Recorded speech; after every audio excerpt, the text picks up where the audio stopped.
Hello everyone, welcome back to my channel. And I can't believe I'm saying this, but we're back with another monthly favorites video today. What? It feels like just a few days ago I was making last month's. And usually what I'll do is like I won't go months in a row because I just feel like I can't have so many favorite things in just one month, and I want to keep it real. I want to make sure that the things that I'm saying are really like my favorite things. But this month I've really just loved a bunch of things, so here we are doing an April favorites. Let's get started. As always, if you know, you know, we have the Notebook. It's really ugly, but it has a special place in my heart.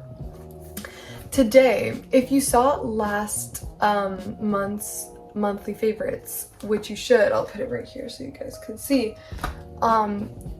You can see that I did not organize absolutely anything. I just kind of was like, everything was all over the place basically. But this time around, everything is like in little sections. So we're gonna start with the first section for April favorites of 2026, which is media. And by media, I mean like anything that I found online, basically. I'm like nervous to start. I don't know why. Sometimes I get awkward and I just don't know how to make a video. I feel like it's so strange. Oh, I'm being so dramatic. Okay, let's start off with a creator called Robert Giggs. So I found him the other day on Instagram actually, because I just was scrolling, and he was doing an interior design makeover for one of his rooms in his new house, and I was like bombarded. I was so amazed. It was so cool. Everything was just so awesome. Honestly, good for him. Just good for him. And then I saw that he also has a YouTube account, and just everything he does is so sick. He doesn't only do interior design, he also does fashion and stuff like that, but mostly focuses on interior design. But it was really cool. I started following him both on YouTube and on Instagram, and I'm really excited. He's doing some really amazing projects, and just, yeah, great inspiration overall.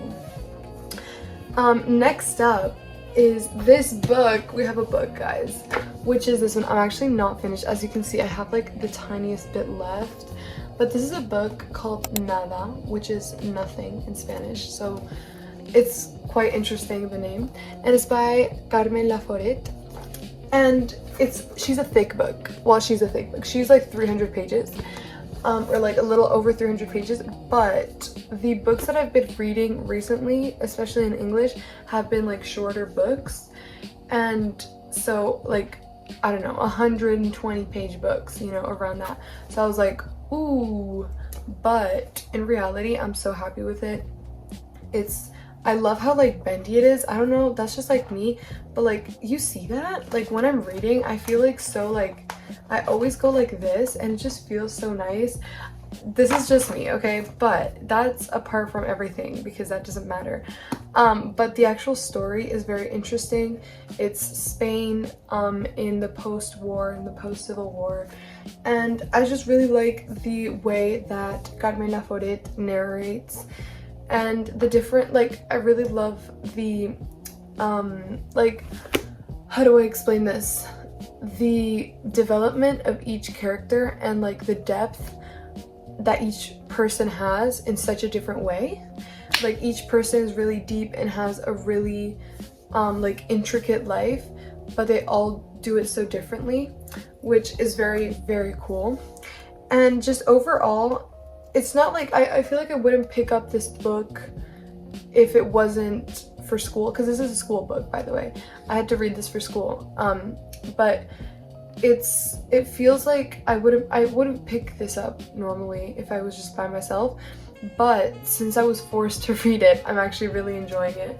And it's also good to see kind of like the past Spain and just have a little bit of history, but also a story to follow. So there we go. Oh, gotta check it. Okay, let's move on.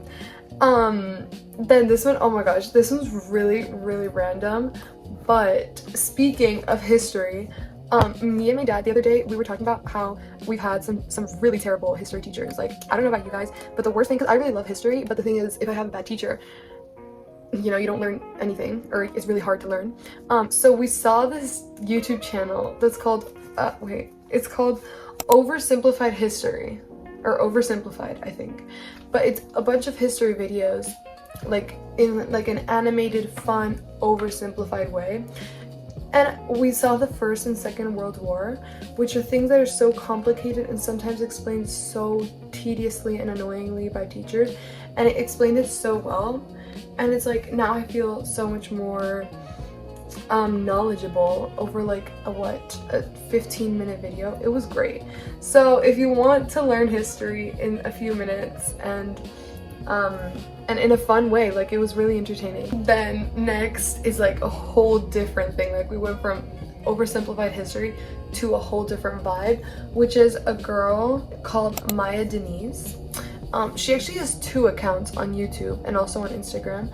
And one of her YouTube accounts is more of just like daily life, just her explaining her daily life, more vlogs, or not as much vlogs, but just like lessons, sit down talk videos. But then she's also an artist, so she has an art account, and I really enjoy the art that she's making, so it's cool to see kind of the behind the scenes and the process of it. So I definitely recommend that you check her out.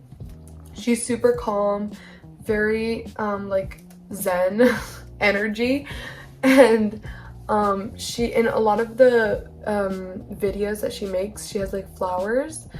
It's really cool. It's like a vibe, yeah.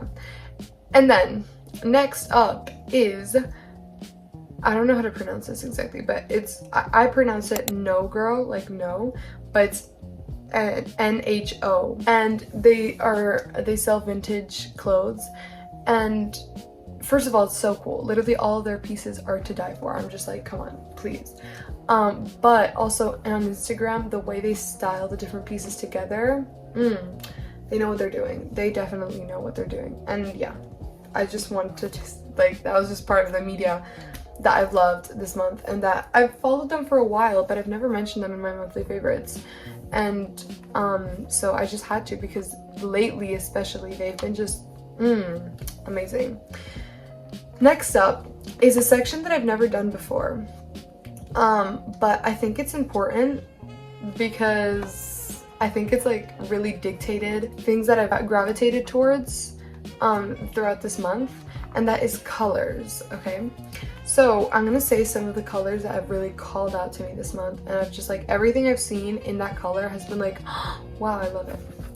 So first and foremost is plum. Like this deep purple, well actually purple in general has been perfect, but inside the purple spectrum, plum has been even more perfect than perfect. It's been so nice. I love it. It's just this like richness in it. Oh my god, it's beautiful, it's beautiful, it's beautiful. I've seen so many examples, and every time I see it, it's like, wow, that's just so pretty. So the next color is olive green.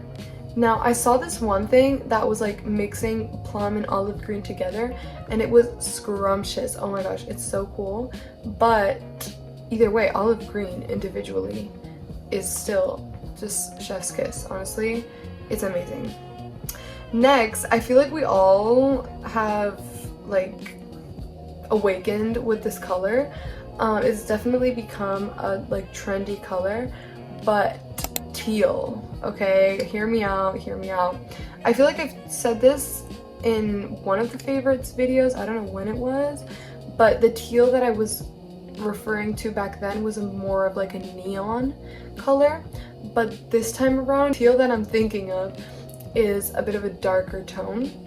And yeah, just it's also been beautiful.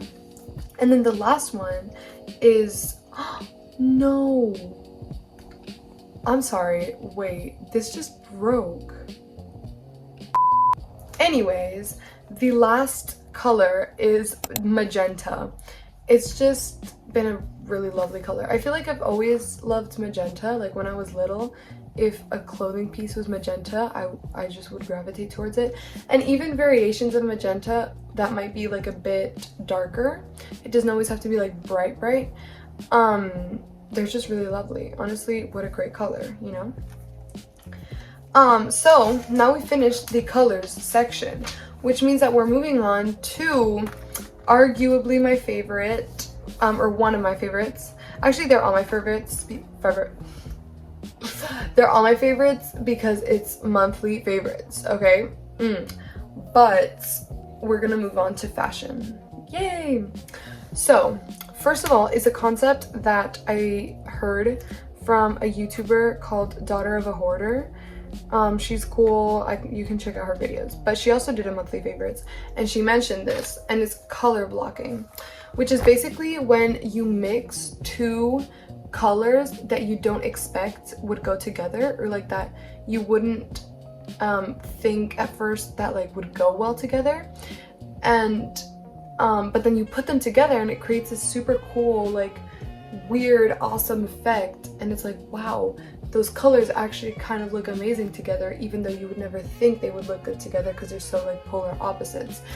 And yeah, so it's just been a really kind of refreshing thing to look at. Like I feel like a lot of fashion nowadays is very like gray, white, black, which I am very guilty of. Literally white, come on. But which I'm not saying is bad. Like I love all of those colors, and there's so many ways to style neutral colors amazingly. But I feel like also with summer coming around, you know, sunniness, color, you know, explosion of color, I feel like I needed it. I feel like that bit of color, well, that a lot explosion of color is just really refreshing. And as for silhouettes, lately I've really been liking more relaxed silhouettes, like loose shirts, really loose pants, kind of just like letting everything flow, but in like a structured way. Like it's so strange to explain. You will see pictures, so you will see what I mean, but like not everything has to be loose, but it feels flow, it feels like relaxed, it feels casual, but in a nice way. Next, which is actually on my bucket list of things, of like fashion pieces, which I'm really looking for some really good ones, are red ballet flats, okay? I have my black ones, and they are the comfiest ballet flats I've ever put on. They, like, it's the leather, it's the material, because the leather is so soft that it can't hurt me. Like, it's crazy, it's super comfortable, and I really want to find red ballet flats in like that kind of soft leather, but it's been really hard. A lot of them look like really like plasticky, and I don't like that. I want it to feel soft. I hope this is like a good manifestation to find the ones. Next is statement necklaces, like for example this one, which I actually made. Yes, okay, I have a class, I have a class, I have a class in my school that's called esmaltes, which is enamel in English, and yeah, I made this from scratch. So statement necklaces have just felt so like, wow. I feel like, actually, now that I'm saying all my favorites, I feel like I've really been looking for like wow moments. The color blocking being so kind of in your face, the red ballet flats also adding a pop of color, and like now the statement necklaces, and what I'll say next, I just feel like I need a burst of energy, or a burst of color, or a burst of something. So yeah, I also feel like that's because summer is coming. But yeah, statement necklaces in general are just beautiful. There's so many different ways to do a statement necklace, so many different ways to wear them, so many colorways, so many shapes that you can do. It's just never ending, and they're amazing and beautiful. So have been loving that. And then along with statement have been statement purses. Okay, like when the purse is the center of attention of an outfit, I don't have it here, but I have like a little red purse. I've been really into red actually, but like it's like this. It's like a little clutch, and sometimes when my outfit is feeling really like ew, I'll just add a purse. I'll add that red purse, and it just gives it that bit of energy, like I've been saying, that it needed. So when the purse is like the main attraction, the thing that your eyes go to first, it feels very, very sexy. And then the last thing, or the fashion section, are wedges. They have been making such a comeback, and I love it. I'm so here for it. Just like, not just wedges, but like something that is slightly high-heeled, but mostly wedges. Like when I think of it, I'm thinking of wedges, but also some really cool high heels. They've just, like, yes, please, let's bring them back because they're pretty comfortable. Most wedges are really comfortable. They're not like super, because high heels, sometimes when it's just a little heel, it's hard to walk in, it's not as comfortable, but when it's a wedge, it's a lot more comfortable. So hey, it's a win-win. Okay, now we have finished the fashion section and we're moving on to music. I remember my first favorites, I didn't add music, and so many people told me, what do you mean you didn't add music? So from now on, guys, whoa, I'm adding music, don't worry. So let's start off with SZA. I mean, who doesn't love her? I would listen to her like a few years back, and then I'm the kind of person that like gets so sick of music so fast. Like I need to keep evolving and changing my music every like 2 months or so, because if not I get bored of the song. But a few days ago I started revisiting SZA's songs, and SZA's songs is hard, but yeah, I just, oh my gosh, it's so like memories, nostalgic kind of, but also they're just so good. So yeah, SZA definitely has a special place in my heart, because like who doesn't love SZA? I'm gonna be honest. Second of all is Frank Ocean. I mean, come on, also just a classic. I used to listen to him a few years ago too, and just have been revisiting a bit and just been like, wow, oh my god, why did I ever leave this, you know? But like if I don't leave it, I would be so sick. Then it's actually an album, well, the artist, but specifically an album. The artist is called Estero, and their album is Breath from Another.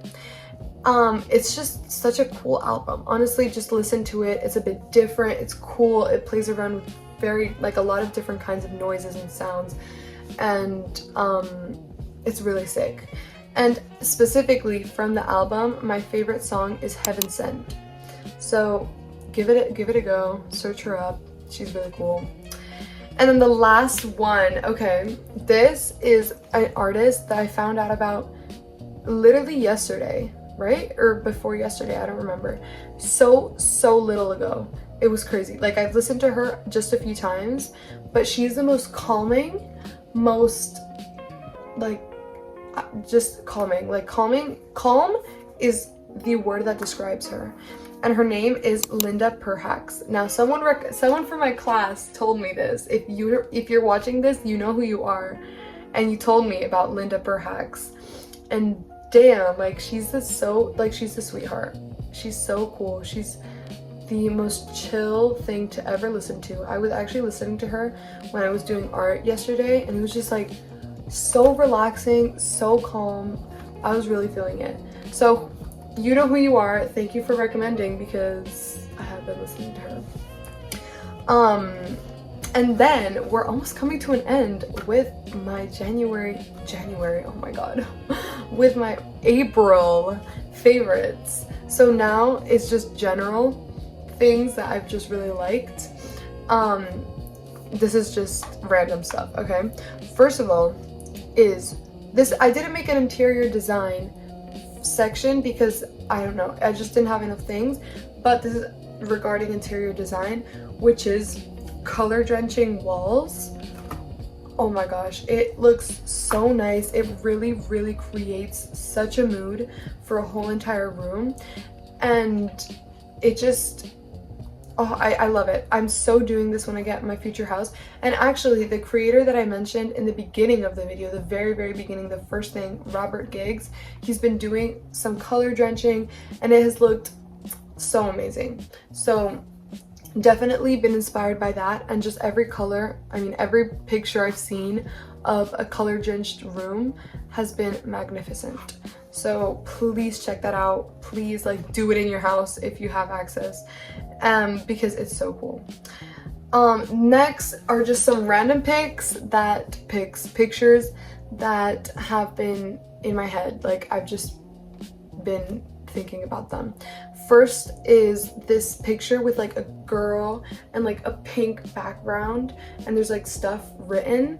It's so cool. I don't know, I just like, I saw it and it's just been in my head. Honestly, there's nothing else. It's been in my head, period. Next is this one painting that is like, it's so cool. It has like contrast between like the yellows, it's a face, and it has like blues, the shading, and like the contrast between the yellows and the blues. I wish I could paint like that. Like that is a goal for me. That is so cool. It's really, really awesome and I just love it. And then the last one is this picture of this like little girl, which is so gorgeous. Oh my god, like how are you so pretty? There's some people that I see sometimes that just have a very unique beauty and they are just very them, you know, like there's no one, like I don't know, it just, their beauty is very unique to them, and this girl encapsulates that for me. She's so gorgeous in such a unique way, and I was just flabbergasted. I saw her and I was like, ah, oh my god, she's so pretty. And then for the very last thing, I believe I saved best for last, okay?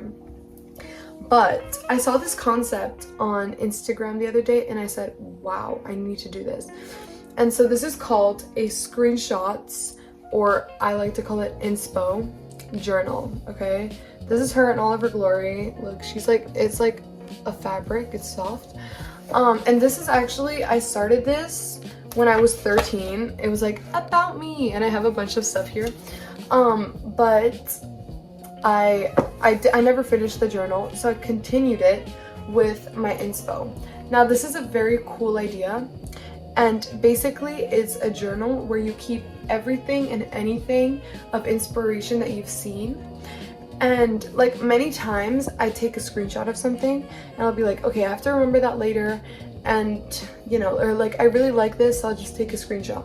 But no, then like I always forget, I never look back at it, and then I just have some random screenshots of really cool things all over my gallery, but I don't know where it is because it's a mess. So here I have just the coolest things ever that are all of the things that have been inspiring me. And see, it's just like screenshots, it's like little quotes. Wait. See, this is like a song, these are YouTube videos, these colors, this, and then I have a lot of art on here, because I also really like to have references of art. So I have a lot of artists, like this is Robert Giggs, this is an artist too, and it just has like everything that's just I've seen online or that I've read, for example, that I've loved and that has really like sparked inspiration in me. This is all art and it's the coolest things ever. Like how, see, if I took a screenshot of this, my brain would not be, like this would not be in my consciousness right now. But since I have it in a notebook, I can see everything so much, like it's just amazing. And yeah, so this is a great way to have it more visual. And it's been helping me so much because the second I see something, like sometimes I'll be scrolling on Instagram and then I see something and I'm like, oh, that's really cool, I'll take a screenshot. And sometimes I'm like, oh, I'll save it for later. No, I have to put it in the notebook. And then I save up ideas and it's really cool. I love it. It's really, really been inspiring me. And also it can be a great way to like look back at what you've been inspired by, what you've liked in the past, things that, you know, made you think, things that stopped you and just, you know, and moved you. So that being said, we have concluded our April favorites of 2026. Can you believe it's April? We might as well make the most of it and enjoy it. So that being said, thank you so much for watching. I will be sure to see you in the next one. Comment down below anything you loved, any of your monthly favorites, and don't forget to like and subscribe. That was a real YouTuber moment.